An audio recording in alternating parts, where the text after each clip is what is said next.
నిన్ను బంగారం లెక్క చూసుకునే నా అల్లుడు ఉన్నాడే, ఒక్కనాడు కూడా నిన్ను కొట్టలేదు తిట్టలేదు. ఒక్క రోజున నాకు ఫోన్ చేసి అమ్మా నీ అల్లుడు గిట్లా నీ అల్లుడు గట్లా అని చెప్పినవానే, గంత మంచిగా చూసుకున్నాడు కాదే. పని ఒక్కడు చేయలేదు కావచ్చు గాని నువ్వంటే పాడవే అల్లుడికి. అసొంటి భర్తను నీకెట్లా మోసం చేయబుద్ధి అయిందే? ఛీ, నువ్వు మనిషివే నానే. అసలు ఆడపిల్ల పుట్టిందంటే పరువు పుట్టినట్టు, పరువు కాపాడాలి. నువ్వు చేయబట్టి నా పరువే వేయింది. ఎందుకే నీ అసొంటి బతుకు, నీ బతుకు పాడువాడా. అసలు నీ అసొంటిది భూమి మీద బతకద్దే, సాగిపోయానన్న వాడి. రేపు నేను చచ్చినా కూడా నన్ను చూస్తానికి రావద్దు, నన్ను ముట్టుకోవద్దే. అసలు ఏమైంది? తల్లి గిసొంటిదంటే పిల్ల కూడా గసొంటిది అంటారే. నువ్వు చేయబట్టి నీ తప్పు చేసింది అన్న అయితేనే. అత్తమ్మా ఏమైంది అత్తమ్మా? ఇంకెందుకు అల్లుడు నిజం తాస్తాను? నాకంతా తెలుసు. ఇన్ని రోజులు ఈ నిజం నా దగ్గర ఎందుకు దాచిపెట్టినావు? ఏం నిజం అత్తమ్మా? నా బిడ్డ 3 నెలలు నిడిచిపెట్టి ఆ గణేష్ గారి దగ్గర ఉన్నదన్న ముచ్చట. అంటే ఈ ముచ్చట మీ ఇంట్లో అందరికి తెలుసు.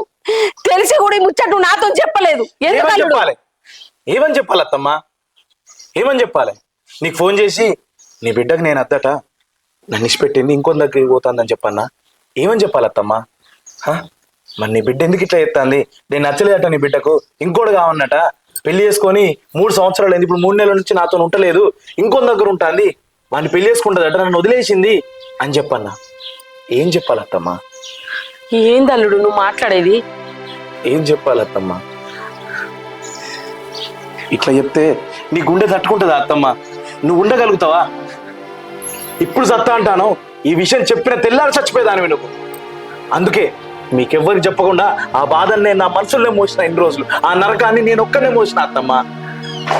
అందుకే నాకు చెప్పాలనిపించలే అత్తమ్మా.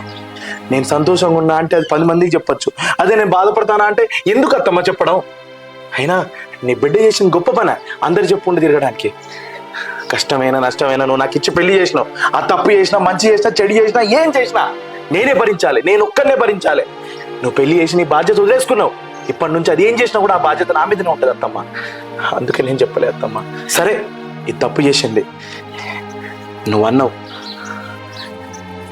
అది ఈ కడుపు కారణం గణేష్ నేనా అని నేను ఆ గుండె మీద చేసుకొని చెప్తాను అత్తమ్మా.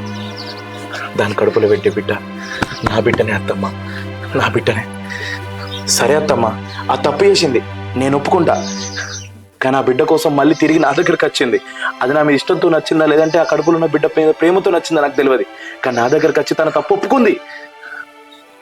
ఇంకా కూడా మనం అదే విషయాన్ని పదే పదే గుర్తు చేసి ఇప్పుడు సంపడు కరెక్ట్ కాదత్తమ్మా.